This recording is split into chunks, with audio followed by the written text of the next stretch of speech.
Hello everyone, this is Jason again. Today the topic we're going to look at is cohesion and coherence. These two similar topics are always very confusing. Sometimes people confuse with one another. So that's why I put the Chinese next to the English to help you understand, the basic idea of these two writing concept.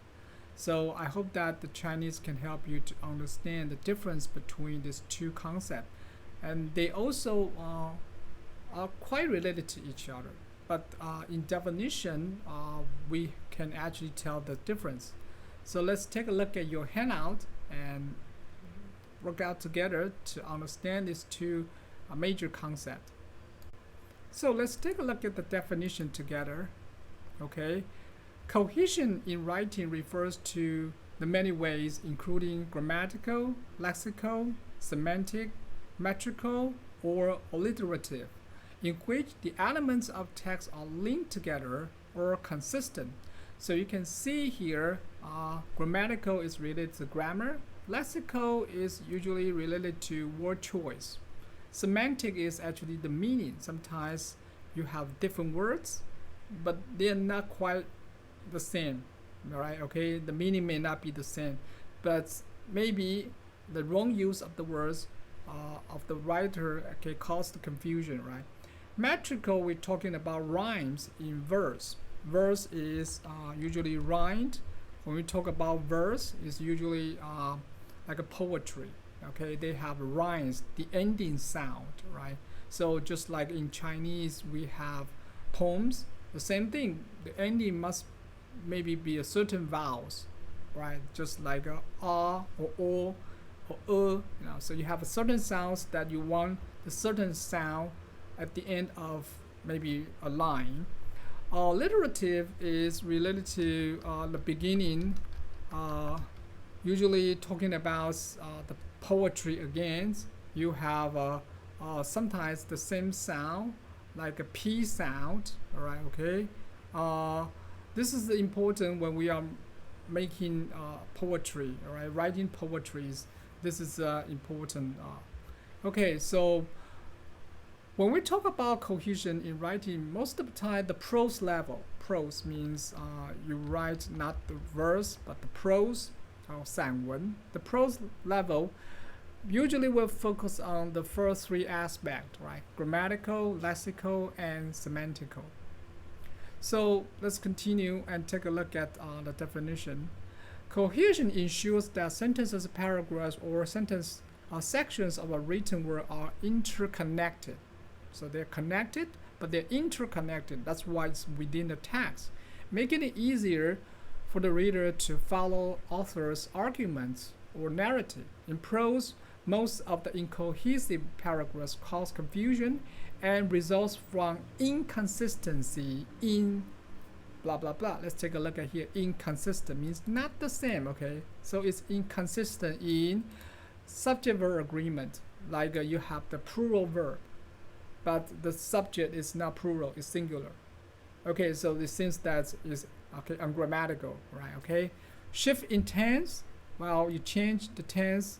Maybe the previous sentence is past tense, now is the present tense, and the people get confused. We're talking about noun or name, right? Pronoun confusion is also very common.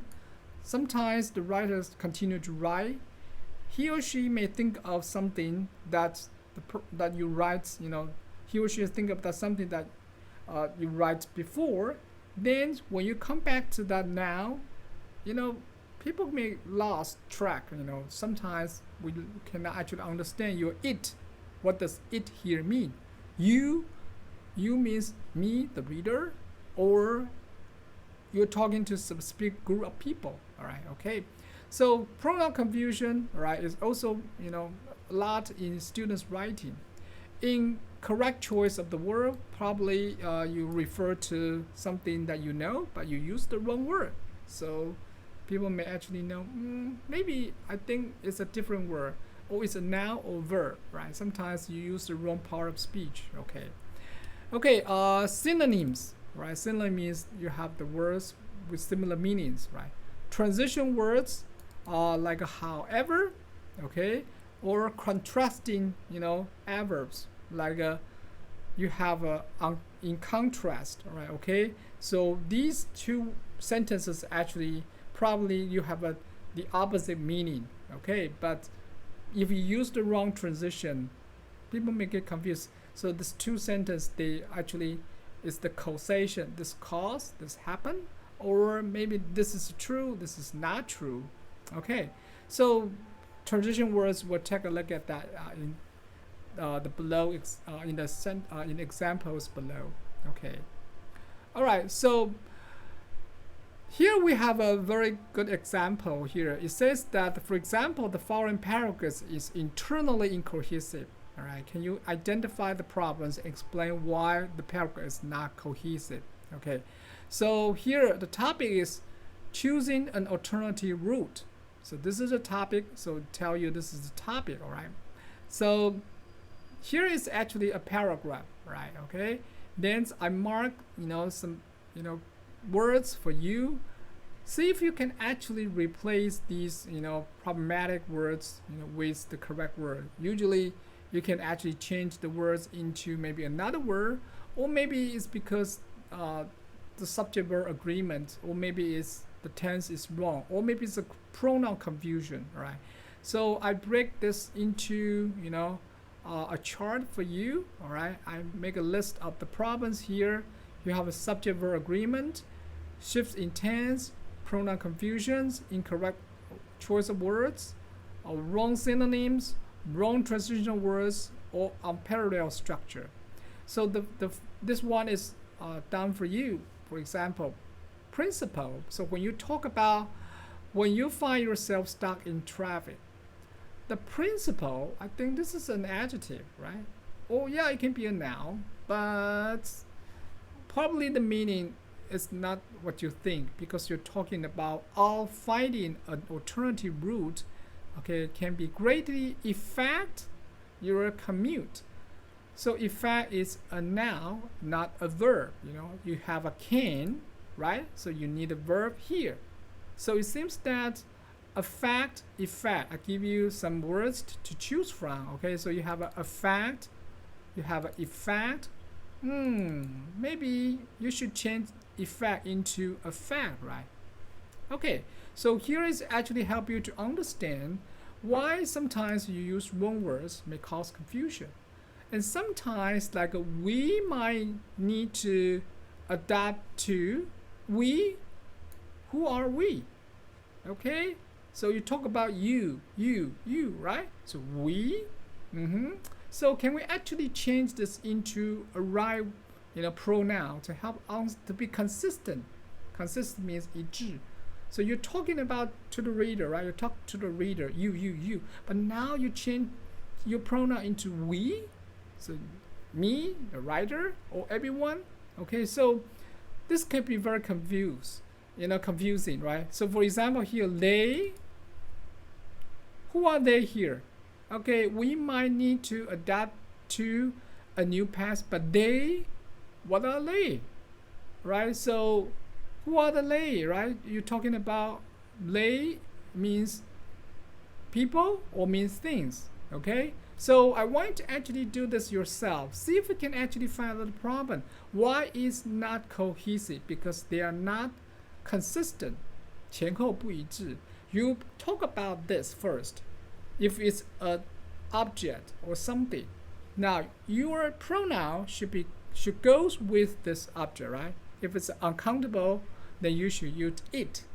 If it's countable, then of course you can use a proper pronoun like a they, right? Okay, so try to actually find it out, right? Okay, there are 10 problems in this short paragraph. Okay, after you done with this one, you can move on to the second one. The second one here, I want you to fill in a word in the blank. Here are some words that are listed for you. This is actually probably the words, and I put some words in boldface to help you understand. If you want to use another word to replace benefits, right? Can you actually use a good synonym? Synonym means the word with similar meaning. So here you talk about benefits, right? So seems that number one should be maybe advantages, right? For example, regular exercise offers numerous benefits to both physical and mental health. One of the most significant, because you don't want to use the word benefit again, so you can use the word advantages, right? So this makes this consistent because you talk about benefits. Now I want to know what these benefits are, right? But of course you can replace the word with another word like advantages, right? And it's improves cardiovascular. So you can look up what does cardiovascular health mean, and then you probably can make a right guess what word should be filled in this number two, right? So you go on, right, and try to fill in the right word. Okay, so this is a very easy writing task for you to understand why cohesive is very important. Especially cohesive writing is very important to help your reader to understand your main point. Okay, now let's move on to another topic. It's called coherence. Coherence is talking about the flow of ideas. This is very important. Okay, so we talk about cohesion. Cohesion is more related to maybe like a grammar, okay, or related to the word choice. It's more mechanism. Some words that should be actually be consistent, right? Okay, but here coherence talking about the ideas because you have some arguments, right? And then arguments actually you want to achieve your main point. You probably need to talk about this first and talk about this later, and then they have to be connected. Okay, so the logic is very important because sometimes we get lost, why you say this first and then you talk about another thing, and it seems that we get lost, we don't understand the logic between these 2 points. All right, okay, so let's take a look at the definition together. It says coherence is the quality of text where ideas are connected logically. When we write essays, we add supporting ideas and evidence to explain our arguments. If a topic is complicated or there is not a lot of evidence, how we organize these details become very important. All right, so this is actually the organization of the details, right? Okay, one idea leads to another. Okay, so that the reader can make sense. Okay, so if the different parts of the essays are not connected well, readers might get confused. Coherence emphasizes the flow of ideas, the smooth flow of the ideas, like a passing a relay baton, right? In the relay, you have the baton, right? A stick, right? So you have to pass this idea on and on and on. Okay, all right, so you can see here we have an exercise A. It's about El Nino. Okay, so this phenomenon, and so you have the subject, the climate. Okay, and so this is actually the first sentence that I marked it out for you. So this is done for you. So this is the topic sentence. The climate around the world has changed dramatically due to the volcanic eruptions. So you can see now the topic is about the climate. But what about the climate, right? It's change, right? And due to volcanic eruptions. So we have the treatment of the idea. Treatment of the idea means you talk about climate, right? So what about climate? Oh, you want to bring out a new idea. Something related to the climate is about volcanic eruptions. So now the next sentence, basically you have to continue this idea, volcanic eruptions. So what about volcanic eruptions, you may wonder, right? So what words you can replace? Now you can see here you have eruptions. So probably number 2 should be when an eruption occurred, right? Because okay, the latter part of the sentence is about volcanic eruption. This is the treatment of the idea. The idea is climate. But what about climate? Is all right due to the volcanic eruption. So this is called the latter part, and also the treatment of the sentence, treatment of the idea. Now we have to actually like a baton, right? Okay, you have to actually need to pass this on and on. So this is a volcanic eruption at the end of the sentence. The next sentence I think should be this, right? When eruption occurs, volcano blows small particle of the volcanic dust into the atmosphere. So what about eruption? So you use another sentence to explain eruption. It's about volcanic dust, right? And then what is the next sentence? You may wonder, what about the dust, right? So you can see if the flow of the idea is good, now the reader can follow your logic. So that's why it's very important. It's not just about the word choice. It's actually the related concept, right? The flow of the ideas. Continue on and on. Okay. Now the next one is about transition words, because you can use transitional words to show the relationship between, two sentences, right? So the previous sentence may be related to the following sentence, right? What is the relationship between the first and the second, or the previous and the latter, right? So I want you to actually find out, read this carefully yourself, and try to understand. The author try to actually explain more, then you will use furthermore, right? Additionally, right?